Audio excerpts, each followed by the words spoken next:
otikanga na loba mpona mboka nanga na tie mutu bokata kiadi babombela biso ebele moto moyindo tilelo aza aveugle kiadi oya yeye aboyi abengi yango bondoki ya bapaya yango.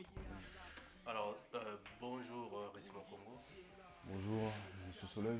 Oui, alors on est venu en fait, je suis venu te voir pour parler un peu de ce qui s'est passé ici chez vous.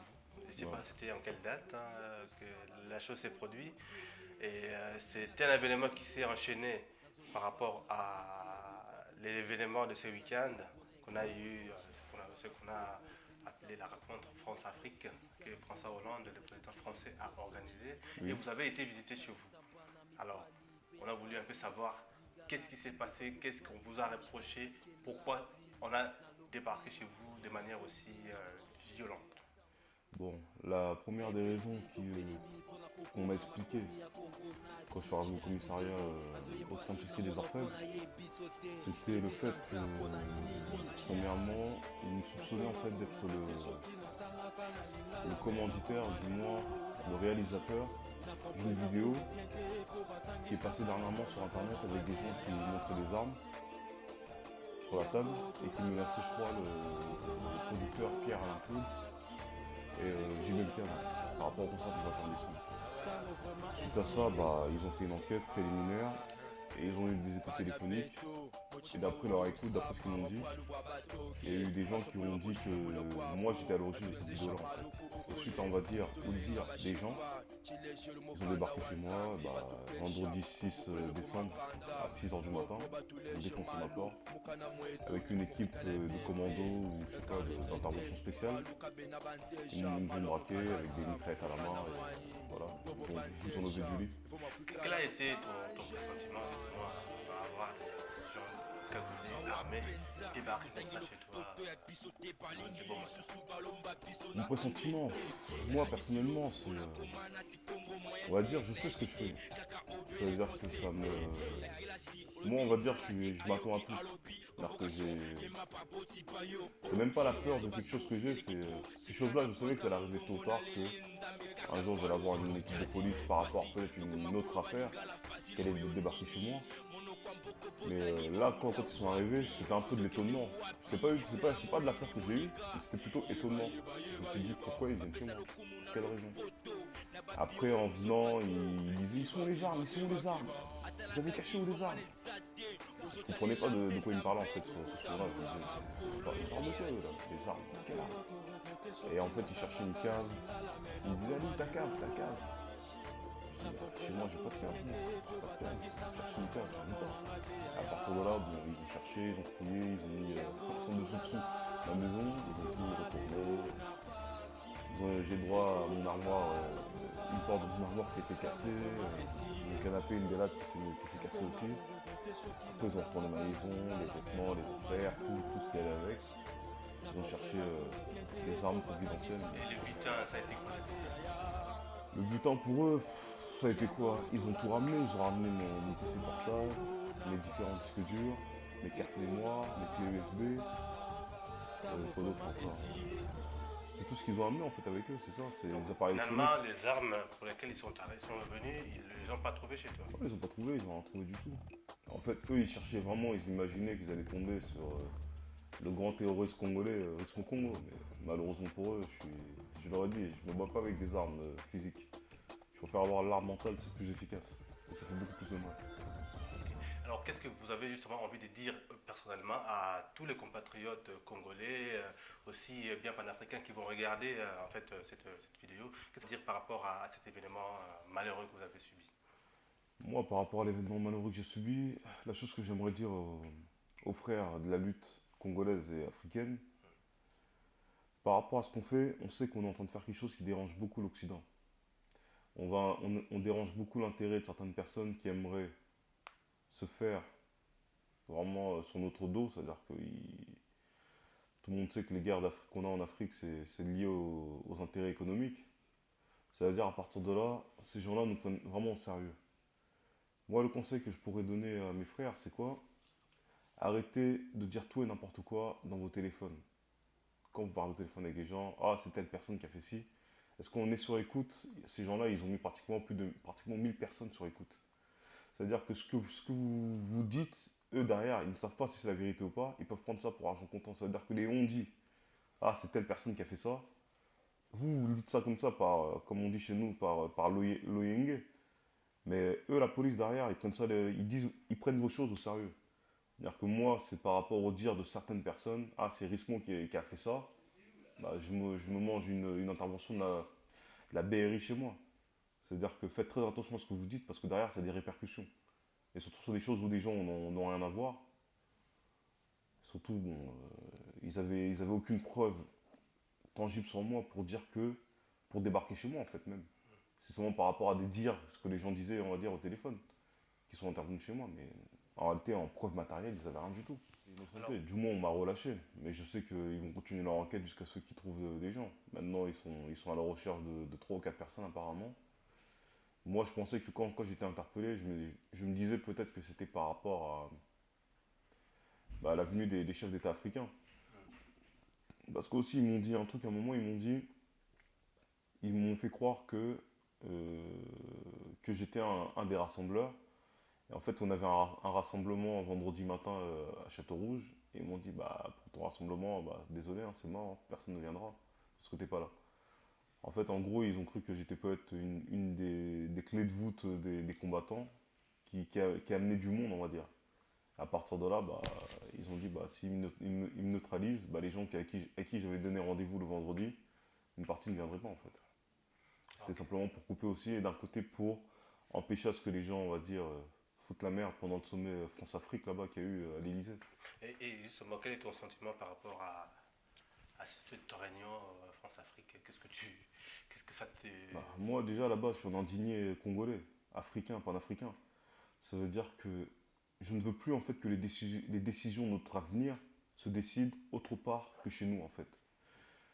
Bon, vous avez eu le temps de voir le balai des préfets, des sous-préfets français qui travaillent pour la France en Afrique, qui sont venus faire allégeance à leur maître. Bon, moi, c'est contre ces choses-là que je suis en train de lutter, parce qu'il faudrait qu'on commence à avoir une dignité. Il faut que l'Africain commence à se respecter et arrête maintenant on est devenu indépendant. Quand on dit indépendant, c'est-à-dire qu'on est capable de nous débrouiller tout seul. Et on doit trouver des solutions par rapport à nos problèmes et à l'avenir. On doit arrêter de demander à l'ancien maître colonial de venir assurer notre sécurité. On a tout ce qu'il faut en Afrique. Parce qu'on nous demande ouais, soi-disant les compétences ou du moins la formation de nos armées n'est pas assez professionnelle.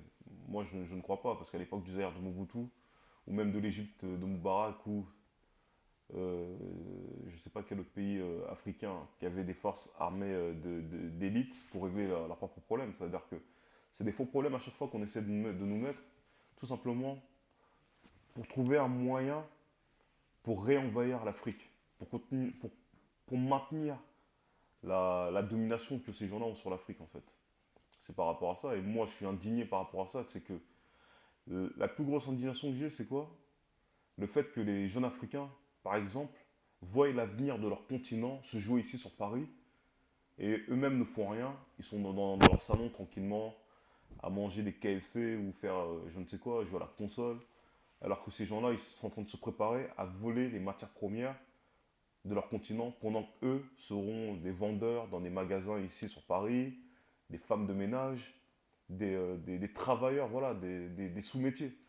Alors que ces gens-là, ils se préparent pour voler des milliards sur notre continent, et pendant ce temps-là, bah, nous, les Africains, on n'est pas mobilisés.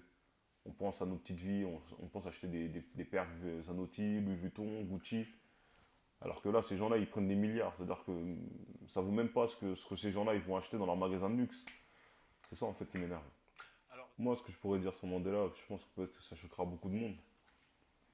Pour ma part, Mandela n'était pas vraiment, pour moi, un père fondateur ou du moins un protecteur de la communauté noire. Parce qu'il a un peu bradé le pouvoir économique pour avoir la stabilité en Afrique du Sud, en laissant aux Occidentaux cette chose-là, en fait, de l'économie.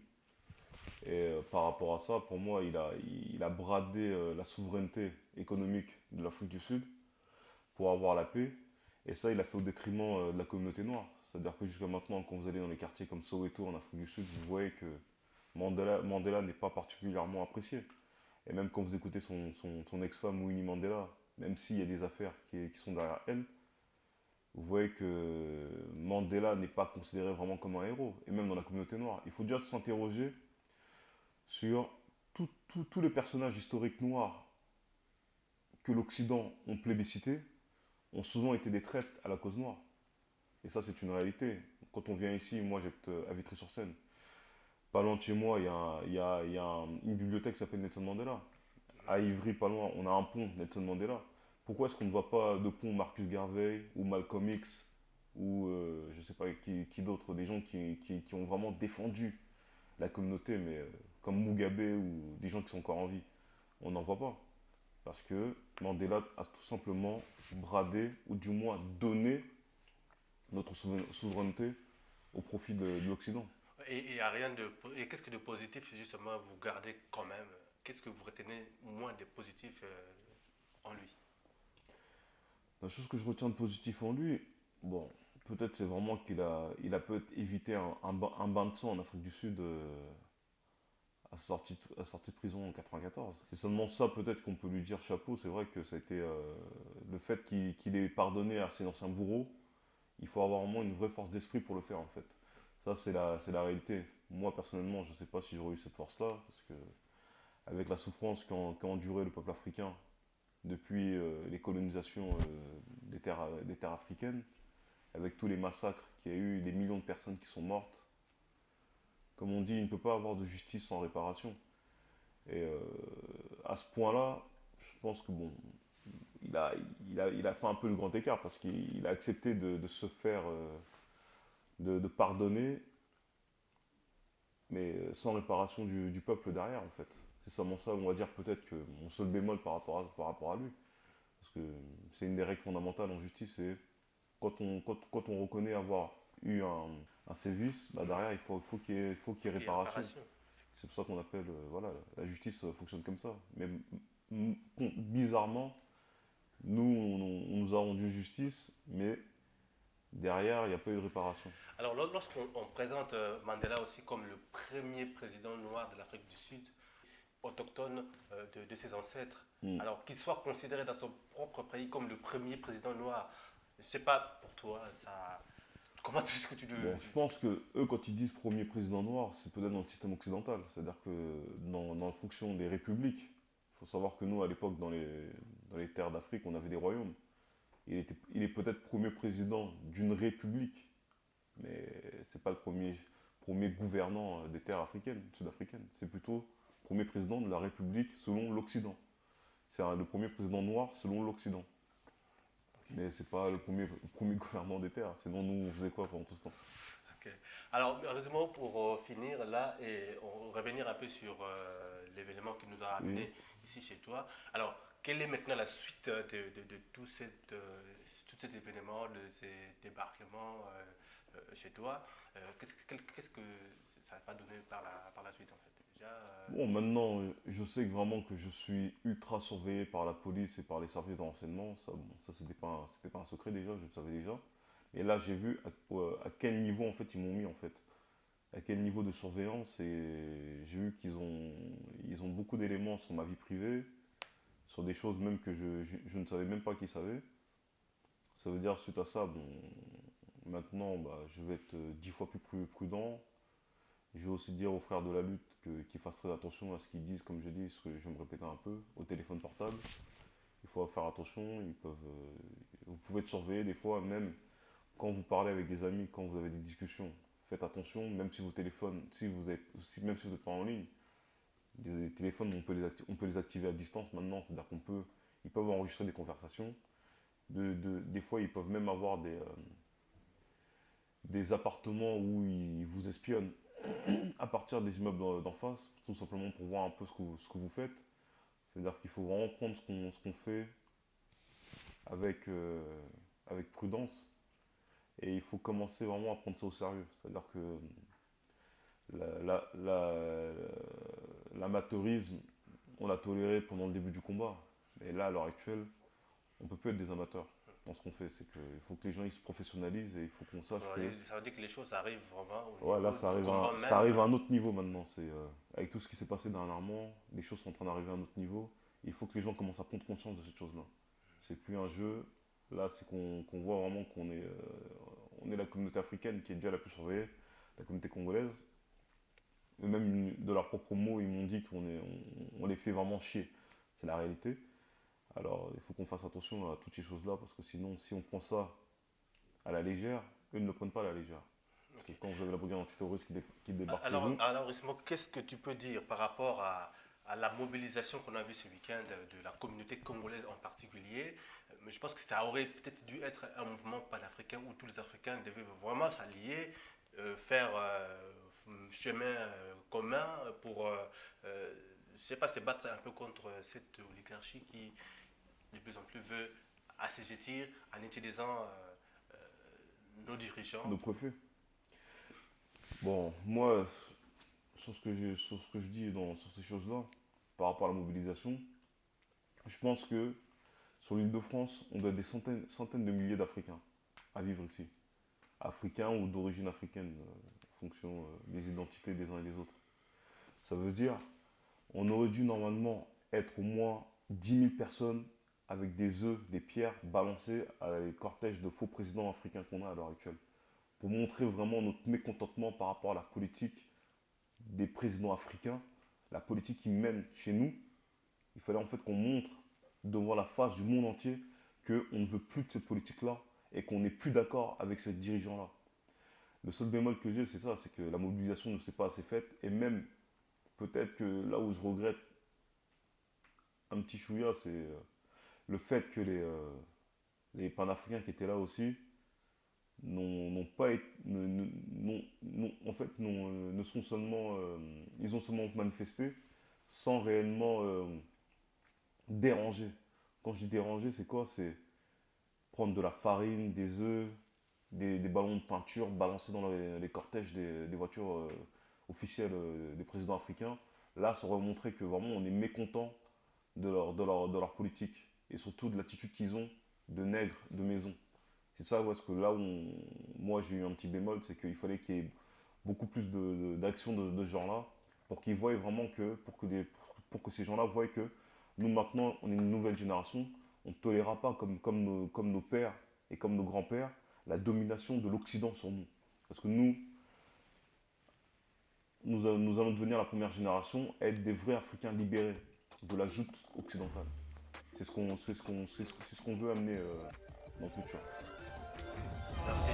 Kotikanga na loba pona mboka nanga na chemu dubokata kiadi babombela biso ebele moto moyindo tilelo aza aveugle kiadi oya yeye aboyi abengi yango bondoki ya bapaya yango ye alati kiadi tobungi nzela ntongo si etani biso se na pongi nzela tozokende moninga eza nde molili kongole aboya ye alobi ya kozala lokola mondele wabinati ekenge nazoloba mpona bilenge oyo babungi nzela tobunda nde mpona ekolo mwana kongo kumisa monoko na yo moko elika na nkolo nde kongo ekokende liboso monakisi tangisa bana mibali mpe ya pasi lingala chiluba to swahili